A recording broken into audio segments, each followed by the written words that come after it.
penalties are going to be killer for the 49ers in ways that I don't think that they are for the Eagles. The Eagles are really capable of committing. I mean, we saw against the Bills, Jason Kelsey committed 2 false starts and then they still scored and won the game.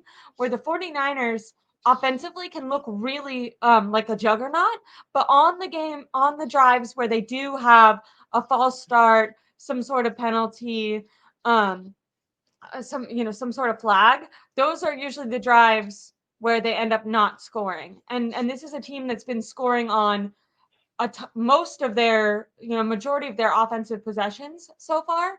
And when they're not, it's because of some sort of penalty. So playing a clean game for that offensive line against this defensive line is going to be something that is going to be huge in this game. And I think that can, when we talk about make it or break it for this game, I think something like that seems maybe a little bit more insignificant. Penalties and protection of the ball for the 49ers, I think, is going to be really important. I can see the Eagles turning the ball over, still winning the game. I can see the Eagles committing penalties, still scoring on their drives.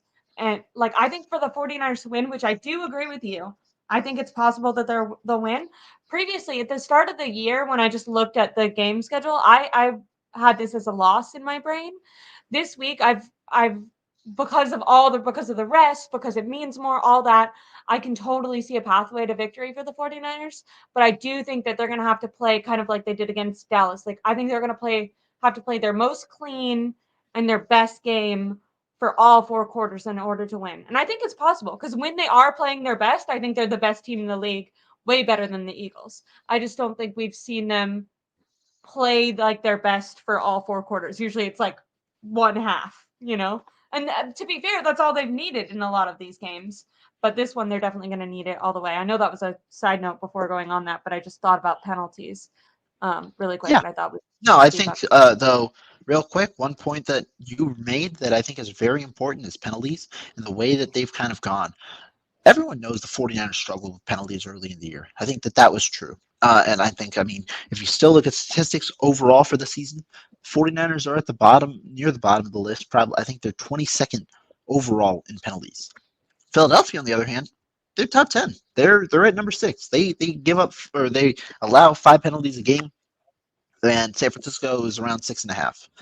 The interesting thing is the trend over the last 3 games. Those are kind of what I look at. The 49ers post, or second half of the season, post bye week, Yeah. Philadelphia against tough opponents. What's the difference? San Francisco, they're in the middle of the pack. They're top 15. They average about 5.5 penalties a game. Philadelphia, on the other hand, is bottom. I think it's like bottom 8.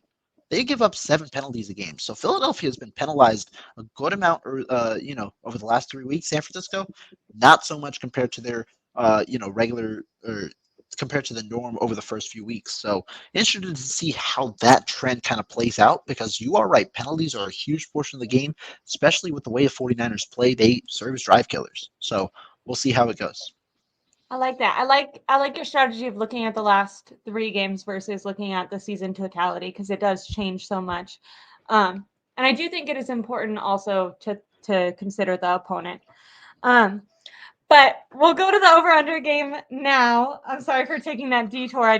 When I was thinking about Brock Purdy getting sacked, I started thinking about the O-line, and then I was thinking about Colton McKivitz going against their guys, and I was like, oh my gosh, no. And I had a little freak out, and I was like, oh, I should mention penalties. But when it comes to Brock Purdy, are we gonna say over or under 0.5 interceptions for Brock Purdy? Just to start it out.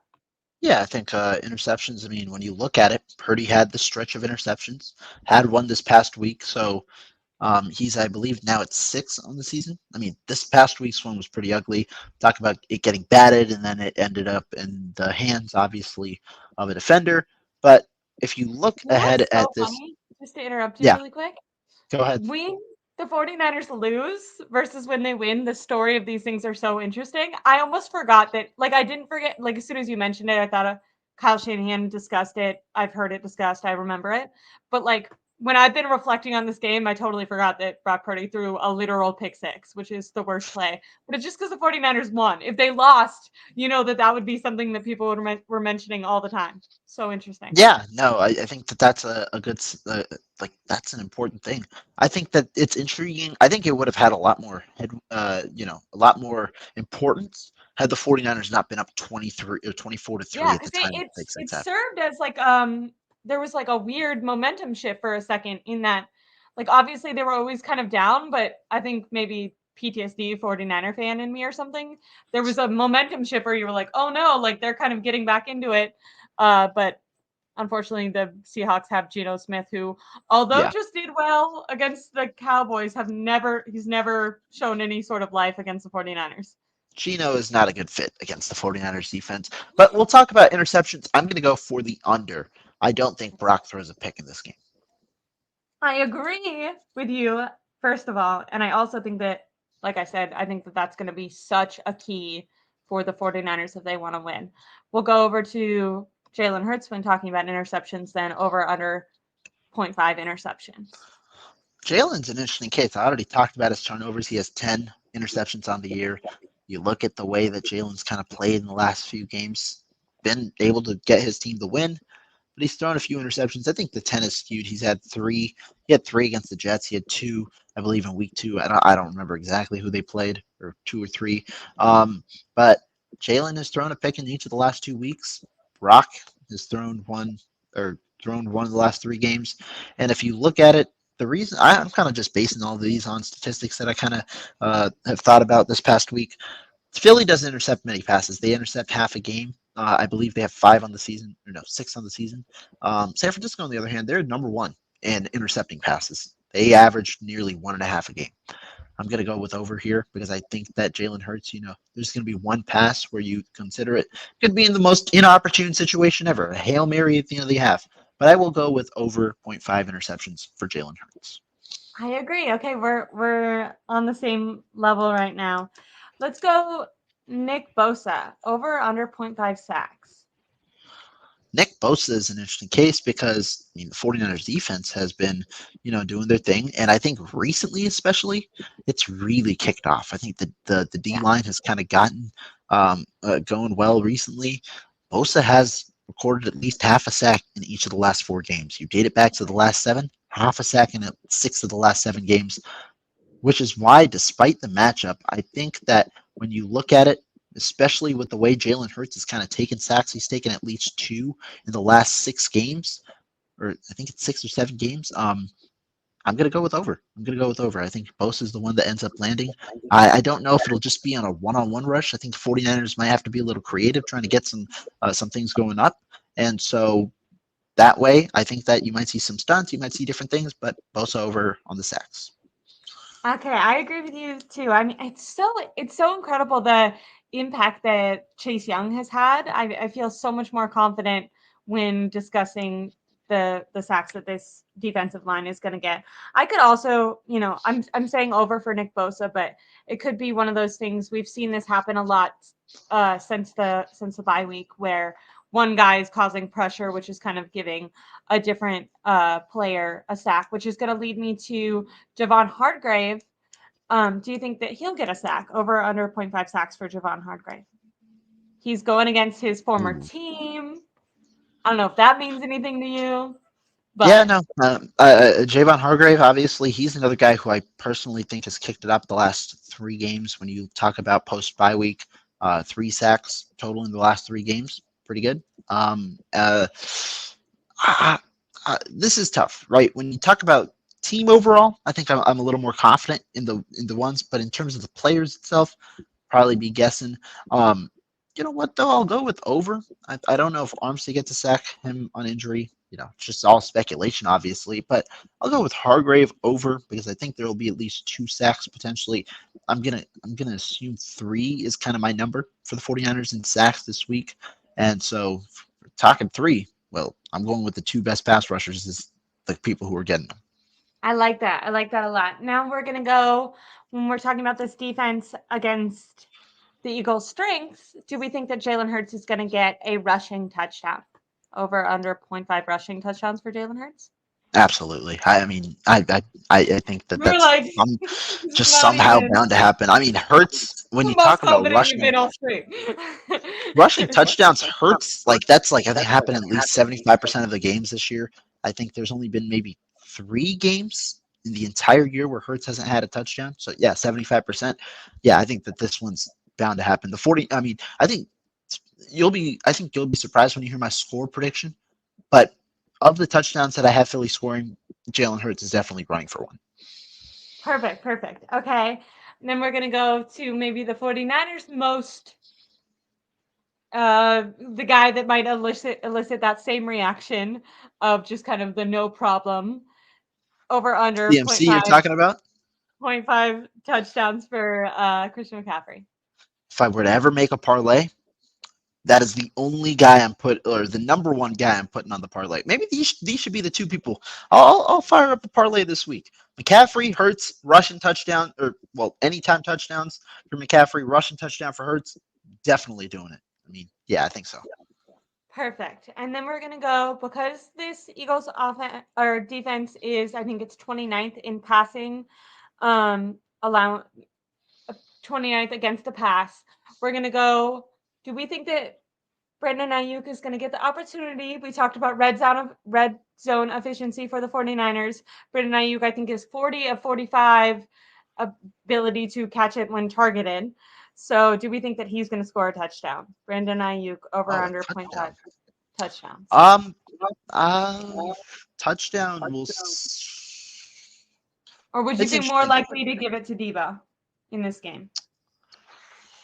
Debo's talked a I think lot it's of hard, crap. Might come back it just up. because I think the way the 49ers are going to play this game, it's going to be touchdowns in the red zone. I don't know how many explosive play touchdowns they get. And the reason that I'm hesitant is because when you talk about touchdowns in the red zone, Brandon Ayuk does not get many opportunities there just because of the way the offense is designed. They obviously, the most opportunities go to McCaffrey. He leads the league in red zone rushes, red zone touches overall. I think that makes sense. But I'll lean on the under. I usually am pretty optimistic with Ayuk in the way that he's been able to score. I will lean on the under though this past week or this upcoming I week. like I like that. We're gonna go to the other side of the ball. What about AJ Brown? Over under 0.5 touchdowns for AJ Brown. You think he's gonna win against Ward? Do you think he's gonna get maybe a different matchup and be able to exploit that one of these times? Yeah, I mean Brown's prolific talent, elite scorer. I think with the way that he's been scoring the last few games, I have to go over. Even if I don't think he's going to be that successful, you look at last week. I thought that was a really good game against him. Right, he had 5 catches for 37 yards on 9 targets. But he still had a touchdown. I mean, I think that the touchdown's bound to happen. I think Philly scores twice in this one, touchdowns twice. A little spoiler alert. I think that AJ Brown will get one of those touchdowns. I love that. Okay, we're gonna go for how many sacks do you think Brock Purdy will end up taking in this game? Over under 2.5? So like 2.5. Okay. not too high, do you Um, think? Do you think that's too yeah. high? I don't think it's I think that's a fine bad number. I think offensive that's pretty line fair. versus really good defensive line. I don't know. Yeah. I think that's No, I think that's a good number. Yeah, if you look at it. But I think my answer is also pretty definitive. I think I'm going to go with the under. You look at Philadelphia and the way that their defensive line has produced. They get good pressures. The sack rate hasn't been as high. Now, the one thing that could lean you the other way is that Brock Purdy, over the last few weeks, has held onto the ball a little longer. longer. But I think Yeah. that's also because of good offensive line play. When you look at Philadelphia and their sack rate, I think it's really, really elevated by their Week 9 performance. They had 7 sacks in Week 9, and so I'm not that confident in them getting to the Who quarterback did they play? Who did overall. they play? I don't remember exactly who they played. I just remember that was their best sack performance of the year. But I'm not as confident in them getting to the quarterback. I think they'll pressure him, and I think they'll look to corral him. I think they'll be. I'll take the under for sacks. I like that. I like that a lot. Okay. I'm going to ask you about your score prediction now. You kind of gave us a hint. I think maybe you're predicting a little bit of a lower scoring game than I am, but what is your score prediction for this game? If you You had to said give it lower your best. scoring. I actually want to hear yours first because I put mine. Mine's on the internet already in a prediction article, so I want to hear what you've got to say. Okay, I put 31-27, and I put Hmm. Eagles winning. But I don't know. Oh, Eagles winning. That's Okay, I. there we But go. to be What's the fair, reasoning? to be fair, I want to hear to it. be I want to fair, hear it. What's the reasoning to be for it? fair, I made this prediction in the beginning of the week, and Hmm. I am an easily influenced person. I was one of those people when they were like look up gullible in the dictionary, I was doing it. So I've talked to a lot of 49ers, very smart people who have made their case. You know, it's like I'm reading a persuasive essay, and I could easily change my score to 27-24 49ers, Hmm. Okay. which maybe Okay. I want to go to because it's Friday. I'm not committed to what I said on Monday. No, You you're know what I not. mean? I No, can you change it. you are I change absolutely my not. mind. I change my mind every day. I wake up in the Yeah. morning. I'm like, I want a peanut butter banana chocolate smoothie, and by the time I'm making it, it's a fruity little acai bowl. All right, Yeah. so I'm gonna go. La- I'm Go gonna go ahead. 27. Oh, I'm so nervous. If the 49ers lose, I'm gonna be so mad because I've stuck to the Eagles You've winning, stuck to your but I'm prediction. gonna just for Stick the to your good gut. vibes, What does your gut say? just for the good vibes of it all, and because I'm excited about this game, and because of all the reasons that we really made a case for why the 49ers at least want this game more. The Eagles Hmm. can still win the number 1 seed even if they drop this game. So I'm going to go 27-24 49ers. I don't know how I talked myself out of that in 2 seconds, but I'm glad that I did. Yeah. I have a lower scoring game, like you predicted. I Which is also have a hot interesting. Can take, you explain? which, Yeah, yeah, explain your score and then explain why lower scoring cuz yeah. I feel And I like also I don't think, if I'm being honest, I don't think it's going to be that close. I Oh, think the I loved it. 49ers win 27-17. That was my score prediction. I think that they win by double digits in this one. Philadelphia's been good this year. I pointed out though earlier, you've got scheduling issues. I also think Philadelphia's won very intriguingly this year. I don't know if they've had many confident wins against top level opponents. When you look at the way Philadelphia's won, especially in the last 3 games, they've had to slug it out from behind and win in close matchups against Dallas. They won 28-23, came back from behind, they won against Kansas City. They were down 14, or I think it was 14-7. They came back and won 21-17. And then against Buffalo, I mean, we all watched that game. It was a close knit or tight knit, game, 37-34. You even date it back to prior games. They've played the Commanders twice and have won by 1 score both times, 38-31, 34-31. You look at the early season games, and I know you don't value them as much anymore, but they won against New England 25-20. They won against Minnesota 34-28. It's been a lot of 1 score games for the 49ers. Or sorry, for the Eagles. I think the 49ers, if they get out to a hot start like they did against Seattle, even if they have a few blips in the road, I think they ultimately end up winning this game. And I think it's going to be by double digits. I think the schedule favors them with extra rest again in what should be a physical game. I understand it's on the road. That's why I don't have San Francisco dropping 30 points like I usually anticipate them to. But I think that the 49ers win this game. Now, my hot take is this: with the San Francisco 49ers winning this game, they're 1 game away from the 1 seed. But I also said earlier in this episode, I don't think Philly cares. The reason being, I think Philly can lose 2 more games this season and still get the 1 seed. I think if they lose against 49ers and if they lose against Dallas, they can still get the 1 seed. Now, next week's game is even more important. But Philadelphia and Dallas, if they lose to Dallas, they'll have the tiebreaker 1-1. And I think that when you look at the schedules past that, Philadelphia has an extremely easy schedule down the line. It's Seattle, New York Giants, that is, Arizona Cardinals, New York Giants. That's extremely easy. San Francisco, on the other hand, does not have nearly as If the easy of a schedule. 49ers won out, if just I because don't I think they win out. I honestly don't. I think I'm Ravens. going to say it now. I think they're going to lose to the Ravens. I would not be surprised if they even drop one other game, surprisingly. But I would probably predict them to end at what is this? 13-4. I don't even remember. I don't know the exact number. 13-4. Yeah. Oh, Yeah, 13 and there we are. 13-4 is kind of my or 13-4, 12-5, whatever it may be. That'll be in my end of prediction. I think Philly gets the 1 seed regardless of what happens in this game, Oh, even if they lose to Dallas. Because if you look at Dallas's schedule, after they play Philly, you've got Buffalo on the road, you've got Miami on the road.